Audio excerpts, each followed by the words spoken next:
আল্লাহর রহমতে এই সুযোগ এসেছে। আজ আল্লাহর রহমতে আমাদের সামনে এই সুযোগ এসেছে। আজকে আমরা এই এলাকার যত মানুষ আছে, সে মুসলমান হোক, হিন্দু হোক, আদিবাসী হোক, খ্রিস্টান হোক, বৌদ্ধ হোক, সকলে মিলে আজকে 12 তারিখে আমরা আগামী 12 তারিখে আমরা আমাদের রাজনৈতিক অধিকার প্রয়োগ করব। এখন প্রিয় ভাই বোনেরা, এই যে রাজনৈতিক অধিকার প্রয়োগ করব, শুধু ভোট দিলেই হবে না, এই নির্বাচন হতে হবে। আমাদের আরেকটি লক্ষ্য বা উদ্দেশ্য আছে এই নির্বাচনের। কি সেটি হলো দেশ পুনর্গঠনের নির্বাচন। বিগত 16-17 বছর ধরে এই এলাকা সহ, দিনাজপুর এলাকা সহ, সমগ্র উত্তরাঞ্চল সহ সমগ্র বাংলাদেশের মানুষকে তাদের অধিকার থেকে বঞ্চিত করা হয়েছিল, তাদেরকে তাদের ন্যায্য অধিকার থেকে বঞ্চিত করা হয়েছিল, সমগ্র বাংলাদেশে বঞ্চিত করা হয়েছিল। তরুণ সমাজ, যুবক সমাজের নারীদের অধিকার থেকে নারীদেরকে বঞ্চিত করা হয়েছিল। তরুণ সমাজ, যুবক সমাজের সদস্য, তাদের কর্মসংস্থানের ব্যবস্থা ঠিক মতন করা হয়নি, এলাকার ঠিক মতন উন্নয়ন করা হয় নাই, মিল ফ্যাক্টরি স্থাপন করা হয় নাই।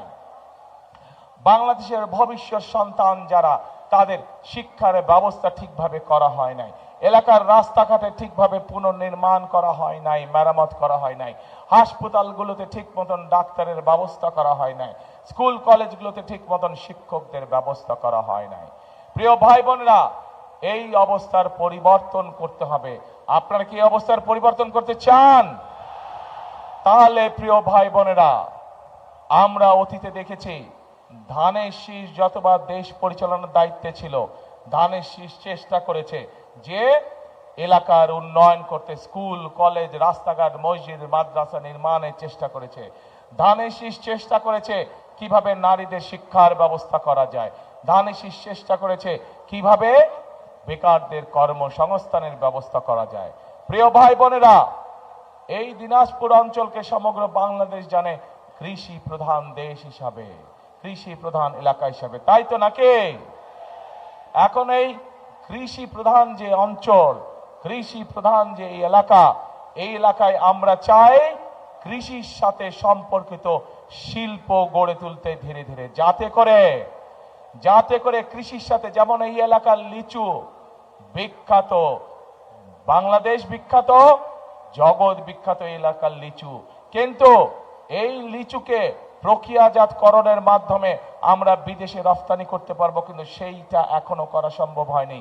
কিন্তু 12 তারিখের নির্বাচনে ইনশাল্লাহ বিএনপি জয়যুক্ত হলে, ধানের শীষ জয়যুক্ত হলে, আমরা চাই এই দিনাজপুরের লিচুকে আমরা যাতে বিদেশে পাঠাতে পারি, হিমাগারে ঠিকভাবে রাখতে পারি, সেই পদক্ষেপ আমরা নিতে চাই।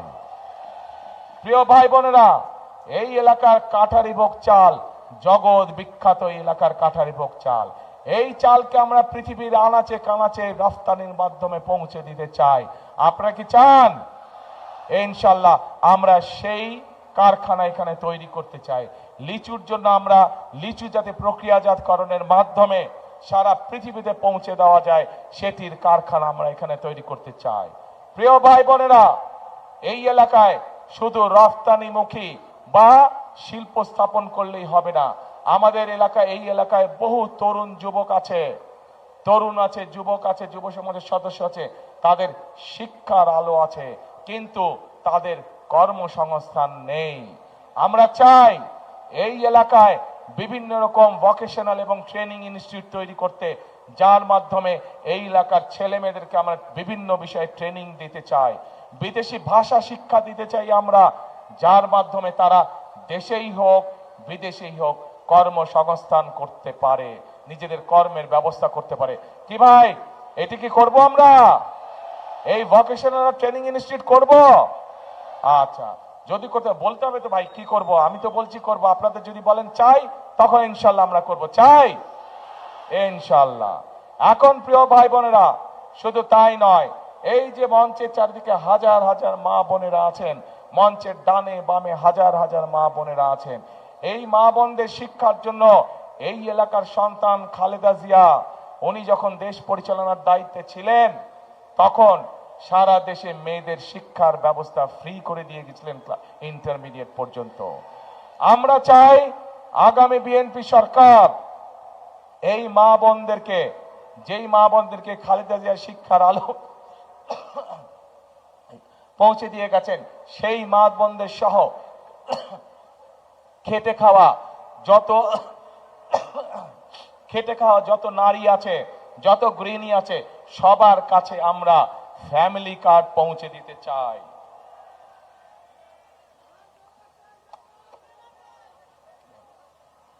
সকল মা বোনদের কাছে আমরা ফ্যামিলি কার্ড পৌঁছে দিতে চাই এবং এই ফ্যামিলি কার্ডের মাধ্যমে আমরা প্রতি মাসে মা বোনদের কাছে সরকার থেকে একটি নির্দিষ্ট পরিমাণ সহযোগিতা পৌঁছে দিতে চাই, যার মাধ্যমে তারা অর্থনৈতিকভাবে ধীরে ধীরে স্বাবলম্বী হয়ে উঠতে পারে।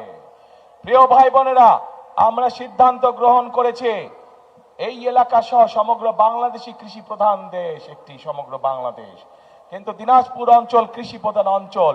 সেই জন্য আমরা সিদ্ধান্ত গ্রহণ করেছি যে যে সকল কৃষকের 10,000 টাকা পর্যন্ত কৃষি ঋণ আছে তাদেরকে সেই 10,000 টাকা পর্যন্ত কৃষি ঋণ সুদ সহ আগামী বিএনপি সরকার মওকুফ করে দিতে চায়।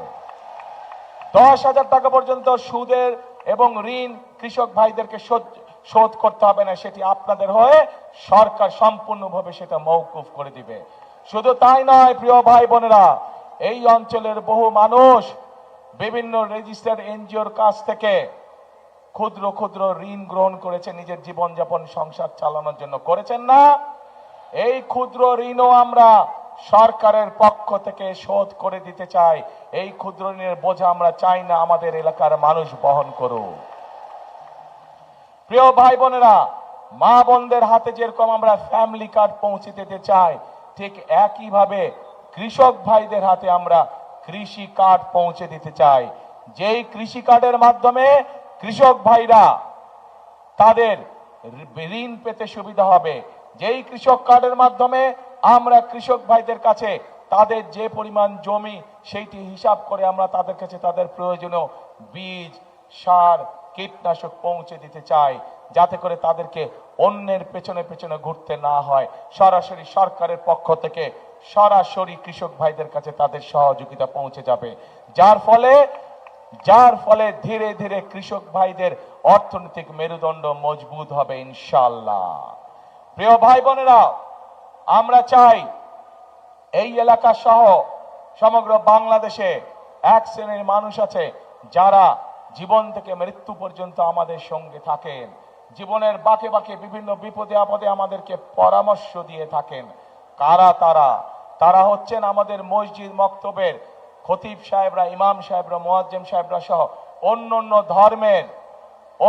ধর্মের ধর্মীয় গুরু যারা আছেন তারা, এইসব ধর্মীয় ব্যক্তিত্ব। আমরা চাই সরকারের পক্ষ থেকে এইসব ধর্মীয় ব্যক্তিরা যাতে সম্মানের সঙ্গে বাস করতে পারেন, সেই জন্য সরকার থেকে আমরা প্রতি মাসে তাদের জন্য একটি সম্মানের ব্যবস্থা করতে চাই, যাতে তারা সম্মানের সঙ্গে জীবন যাপন করতে পারেন। প্রিয় ভাই বোনেরা, আমরা চাই আমাদের মা বোনরা, শিশুরা, সন্তানরা ঘরে বসে ছোটখাটো অসুখ বিসুখের চিকিৎসা যাতে ঘরে বসেই হতে পারে, সেই জন্য সমগ্র বাংলাদেশে পর্যায়ক্রমিকভাবে আমরা 1 লক্ষ হেলথ কেয়ারার নিযুক্ত করতে চাই। তাদের কাজ হবে গ্রামে গ্রামে ঘরে ঘরে গিয়ে মা বোনদেরকে, শিশুদেরকে যে সকল অসুখ বিসুখ ঘরে বসে ঠিক করে দেওয়া যায়, হাসপাতালে যাওয়ার প্রয়োজন হয় না, সে মা বোনদেরকে সেই চিকিৎসা সুবিধা তাদেরকে ঘরে পৌঁছে দিতে চায়। এখন প্রিয় ভাই বোনেরা, একই সাথে আমরা আমাদের শিক্ষকদেরকে আমরা বিভিন্ন প্রকার ট্রেনিং দিতে চাই, যাতে করে শিক্ষকরা সঠিকভাবে আমাদের শিশুদেরকে, সন্তানদেরকে সঠিকভাবে শিক্ষা প্রদান করতে পারেন। এই জন্য প্রাইমারি স্কুল সহ সেকেন্ডারি স্কুলে, হাই স্কুলে যে শিক্ষক আছে, ধীরে ধীরে পর্যায়ক্রমিকভাবে প্রত্যেক শিক্ষকের কাছে আমরা একটি করে কম্পিউটার পৌঁছে দিতে চাই, যেই কম্পিউটারের মাধ্যমে তারা নিজেরা ট্রেনিং প্রাপ্ত হবেন এবং যেই কম্পিউটারের মাধ্যমে তারা তাদের শিক্ষার্থীদেরকে তারা শিক্ষা দিতে পারবেন। এখন প্রিয় ভাই বোনেরা, এই যে আমি আপনাদের সামনে আগামী 12 তারিখের নির্বাচনে আপনারা কি করবেন? কি করবেন? আসছি সেই কথায়। এই যে আমি 12 তারিখে নির্বাচনের আগে, 12 তারিখে আমরা যদি নির্বাচিত হই ইনশাল্লাহ আপনাদের দোয়ায় আল্লাহর রহমতে, তাহলে আমরা কিভাবে দেশের মানুষের জন্য কাজ করব, কিভাবে দেশ পরিচালনা করব, কিভাবে মানুষের ভাগ্যের পরিবর্তন করতে চাই, তার সংক্ষিপ্ত পরিকল্পনা আপনাদের সামনে তুলে ধরেছি। সবাই কি পরিকল্পনাগুলো কম বেশি শুনেছেন? কি ভাইরা শুনেছেন? আচ্ছা, এখন প্রিয় ভাই বোনেরা, পরিকল্পনা তো আরো আছে। এই এলাকার মানুষের আরেকটি বিরাট চাহিদা আছে, বিশেষ করে এই পুরা গ্রেটার দিনাজপুর, রংপুর সহ, সেটি হচ্ছে তিস্তা ব্যারেজ। দিনাজপুর অঞ্চলেরও বহু অঞ্চল আছে, দিনাজপুর জেলারও, যারা তিস্তা ব্যারেজের উপকারিতা পেয়ে থাকেন বা অতীতে পেয়েছেন। আমরা এই তিস্তা ব্যারেজ মহাপরিকল্পনা আবার চালু করতে চাই, যার ফলে এই তিস্তা ব্যারেজ যদি ইনশাল্লাহ চালু হয়, তাহলে এই উত্তরাঞ্চলের মানুষের পানির কষ্ট লাঘব হবে। এখন প্রিয় ভাই বোনেরা, এই সংক্ষেপে হচ্ছে, এই হচ্ছে আমাদের বিএনপি ধানের শীষের পরিকল্পনা। আগামী দিন আমরা কিভাবে দেশকে পরিচালনা করব। এখন প্রিয় ভাই বোনেরা, কিন্তু দেশকে যদি সামনের দিকে এগিয়ে নিয়ে যেতে হয়, তাহলে জনগণের, এই দেশের যারা মালিক, সেই মালিকের সহযোগিতা ছাড়া, সমর্থন ছাড়া এটি সম্ভব নয়। আমার জানতে ইচ্ছা করছে, এই দেশের মালিক কারা? কারা এই দেশের মালিক? যে জনগণ। এই যে আপনারা লক্ষ লক্ষ মানুষ সামনে দাঁড়িয়ে আছেন, আপনারা হচ্ছেন এই দেশের মালিক। এখন এই দেশের মালিকের কাছে আমি জানতে চাই যে, প্রিয় মালিক, এই দেশের বাংলাদেশের মালিক, একটি রাজনৈতিক দল হিসাবে আমরা আপনাদের সামনে পরিকল্পনা উপস্থাপন করেছি কি করতে চাই। মালিকের কাছে আমি এখন জানতে যাচ্ছি যে আপনাদের কি পরিকল্পনা? 12 তারিখে পরিকল্পনা কি নিয়েছেন? আপনারা কি করবেন 12 তারিখে? কি করবেন? বুঝি না। কি ধানের শেষ? ধানের শেষ। এই প্রার্থীরা এদিকে আসেন তো, যারা প্রার্থী, যারা ধানের শীষের প্রার্থী, তারা আসেন, পাশে দাঁড়ান, দুই পাশ দিয়ে দাঁড়ান। হ্যাঁ হ্যাঁ দাঁড়ান। হ্যাঁ, 4 জন কেন? আচ্ছা, এই যে আমার দুই পাশে 4 জন ধানের শীষের প্রার্থী দাঁড়িয়ে আছে। আক্তার সাহেব দাঁড়িয়ে আছে, জাহাঙ্গীর দাঁড়িয়ে আছে, জাহিদ সাহেব দাঁড়িয়েছে, জামান দাঁড়িয়ে আছে। এই মানুষগুলোর হাতে আমরা ধানের শীষ তুলে দিয়েছি, দেখতে পাচ্ছেন? এই মানুষগুলোকে আমরা দায়িত্ব দিয়েছি, এই দিনাজপুর অঞ্চলের উন্নয়নের দায়িত্ব দিয়েছি। কিন্তু 12 তারিখে যদি আপনারা আপনাদের পরিকল্পনা সফল করেন, তাহলেই এদের পক্ষে সম্ভব এই এলাকার মানুষের প্রতি দায়িত্ব পালন করা। প্রিয় ভাই বোনেরা, প্রিয় মুরব্বীবর্গ, প্রিয় মা বোনেরা, আমরা কি এদেরকে আপনাদের কাছে ছেড়ে দিতে পারি? এদের দায়িত্ব কি আপনাদের হাতে দিতে পারি 12 তারিখ পর্যন্ত? ইনশাআল্লাহ। তাহলে 12 তারিখে এই 4 ব্যক্তি, এই যে সামনে আদিবাসী ভাই বোনেরা বসে আছেন সহ, এখানে সকল ধর্মের ভাই বোনেরা, বহু ধর্মের ভাই বোনেরা বসে আছেন, আপনাদের সকলের কাছে আমি এই 4 ব্যক্তি সহ আমাদের আরো 2 জন তারা আসতে পারেননি, তাদেরকে আপনাদের কাছে আমি দিয়ে গেলাম। 12 তারিখ পর্যন্ত আপনারা এই মানুষগুলোকে ইনশাল্লাহ দেখে রাখবেন। 13 তারিখ থেকে ধানের শীষ বিজয় হওয়ার পরে এদের দায়িত্ব হচ্ছে প্রতিদিন আপনাদেরকে দেখে রাখা, এই এলাকার উন্নয়নকে দেখে রাখা, এই 4 ব্যক্তির দায়িত্ব। ঠিক আছে তো? ইনশাআল্লাহ। বসেন আপনার কথা। প্রিয় ভাই বোনেরা, প্রথমেই বক্তব্যের শুরুতে প্রথমেই বলেছি যে এটি কিন্তু আজকে আমার খুব ভালো লাগছে, কারণ আমি নানি বাড়িতে এসেছি। কিন্তু নানি বাড়িতে কিন্তু আপনারা আমাকে বললেন দিবেন, কি দিবেন? ভোট দিবেন। আরেকটা কথা, এই দিনাজপুর অঞ্চলের প্রধান ফসল কি? কে? তাহলে তো ভাই এই অঞ্চলের প্রধান ফসল যখন ধান, সেই ধানের জন্যই তো আমি আপনাদের কাছে সমর্থন চাইছি, সেই ধানের পক্ষেই তো আমি সমর্থন চাইছি। কাজেই দিনাজপুরের মানুষের প্রধান ফসল ধান, আর আমাদের মার্কা হচ্ছে ধান বা ধানের শীষ। প্রিয় ভাই বোনেরা, প্রিয় মা বোনেরা, আসুন আজকে আমাদের এই জনসভার প্রতিজ্ঞা হোক, আজকে আমাদের এই জনসভার শপথ হোক দেশ গঠনের শপথ, রাষ্ট্র পুনর্নির্মাণের শপথ, রাষ্ট্র পুনর্গঠনের শপথ। আমরা চাই সেই রকম একটি বাংলাদেশ, যেই বাংলাদেশে আমার মা বোনেরা সন্ধ্যার পরেও নিরাপদে রাস্তায় চলাচল করতে পারবে, যেই বাংলাদেশে আমার ভাইয়েরা যে কোনো সময় নিরাপদে থাকতে পারবে, নিরাপদে চাকরি বাকরি করতে পারবে, নিরাপদে বসবাস করতে পারবে, নিরাপদে নিশ্চিন্তে রাত্রে ঘরে ঘুমাতে পারবে। যে বাংলাদেশে আমরা মুসলমান হই, আমরা হিন্দু হই, আমরা আদিবাসী হই, আমরা খ্রিস্টান হই, আমরা বৌদ্ধ হই, আমাদেরকে সকলকে বিচার করা হবে আমাদের যোগ্যতা এবং মেধার ভিত্তিতে।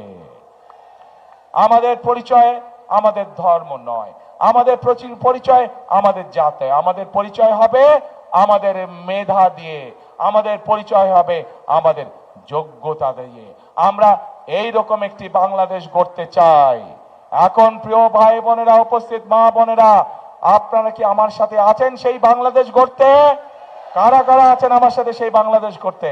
আসুন তাহলে, আসুন আমরা সেই বাংলাদেশ গড়ে তুলি যে বাংলাদেশের জন্য 1971 সালে মুক্তিযোদ্ধারা জীবন উৎসর্গ করেছেন।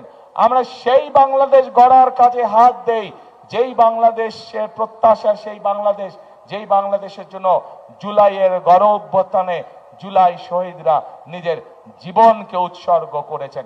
আসুন আমরা সেই বাংলাদেশ গড়ে তুলি। আমরা অনেক আন্দোলন করেছি গণতন্ত্র উদ্ধারের জন্য। গণতন্ত্রের উদ্ধারের পথ ধীরে ধীরে আমাদের সামনে উপস্থিত হয়েছে। এখন গণতন্ত্রকে প্রতিষ্ঠিত করার মাধ্যমে আমাদের পরবর্তী কাজ হবে এই দেশকে পুনর্গঠন করা।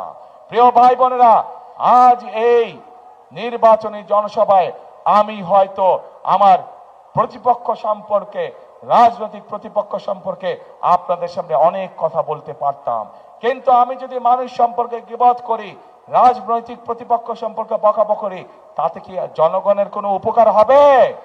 জনগণের কোনো উপকার হবে না। জনগণের উপকার তখনই হবে যখন একটি রাজনৈতিক দল হিসাবে আমরা জনগণের জন্য এবং দেশের জন্য সঠিক পরিকল্পনা গ্রহণ করতে পারবো। জনগণের জন্য তখনই ভালো হবে, দেশের জন্য যখনই ভালো হবে যখন আমরা জনগণের সমর্থন নিয়ে, জনগণের সহযোগিতা নিয়ে, জনগণের ভোট নিয়ে আমরা দেশ গঠনের কাজে হাত দিব, তখনই জনগণের ভাগ্যের পরিবর্তন হবে।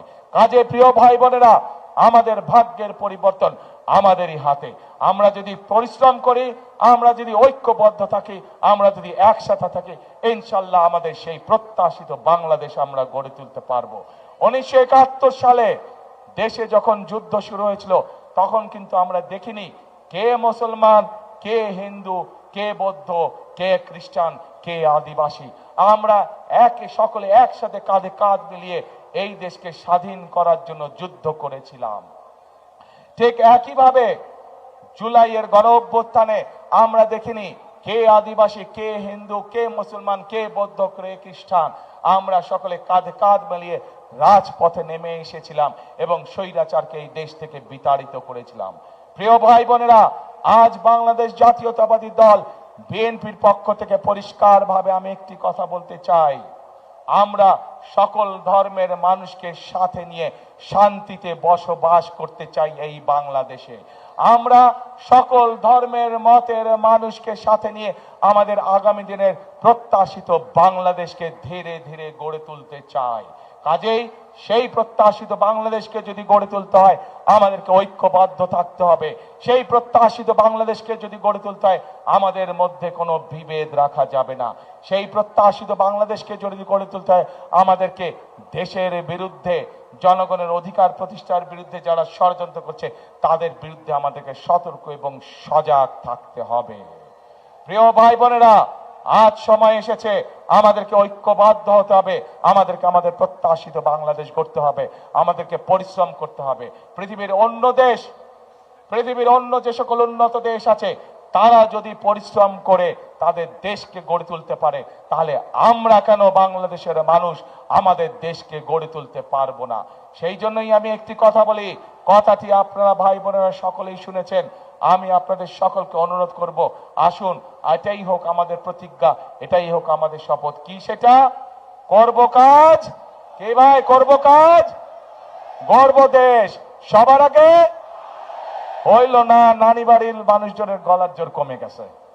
নানি বাড়ির মানুষজনদের গলার জোর কমে গেছে, দুর্বল হয়ে গেছে। জোরে বলতে হবে, করব কাজ সবার আগে, আরো জোরে, সবার আগে বাংলাদেশ। আসুন প্রিয় ভাই বোনেরা, সবার আগে বাংলাদেশ। এই বাংলাদেশই হচ্ছে আমার, আপনার, আমাদের সকলের প্রথম এবং শেষ ঠিকানা।